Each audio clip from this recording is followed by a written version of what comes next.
आउनुहोस् है साथीहरू, आँपको अचार बनाऊँ। आँपको अचार चाहिँ मेरो बुढालाई एकदम धेरै मनपर्ने भएकोले गर्दाखेरि चाहिँ मैले चाहिँ बनाउँदैछु। सुरुमा चाहिँ आँपलाई काटेर नुन र बेसार लगाएर 24 घण्टा जस्तो राखेर भोलिपल्ट चाहिँ एक घाम हामीले सुकाउनु पर्छ। अनि त्यस पछाडि हाम्रो आँपलाई चाहिँ यस्तो हुन्छ। हाम्रो आँप चाहिँ यहाँ चाहिँ 2 खालको आँप छ है। मैले चाहिँ 2 लट बनाएको। सुरुकोमा चाहिँ मैले भिडियो गर्नु बिर्सेछु, अनि त्यही भएर यहाँ अर्को लटको आँपको चाहिँ यहाँ भिडियो छ।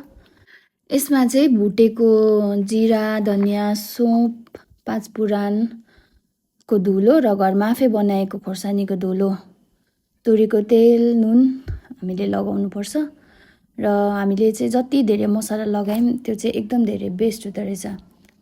अनि यसरी मसला लगाएर तेल लगाएर चाहिँ हामीले एकदम मजाले आँपको त्यो भित्रभित्र कोयाहरूतिर पनि मसलाहरू चाहिँ पुग्ने गरी हामीले लगायौँ भनेदेखि चाहिँ पछि खाँदाखेरि चाहिँ एकदम धेरै मसला हुने रहेछ। हेर्नुहोस् त त्यहाँनिर कति मजाले मसला भएको छ।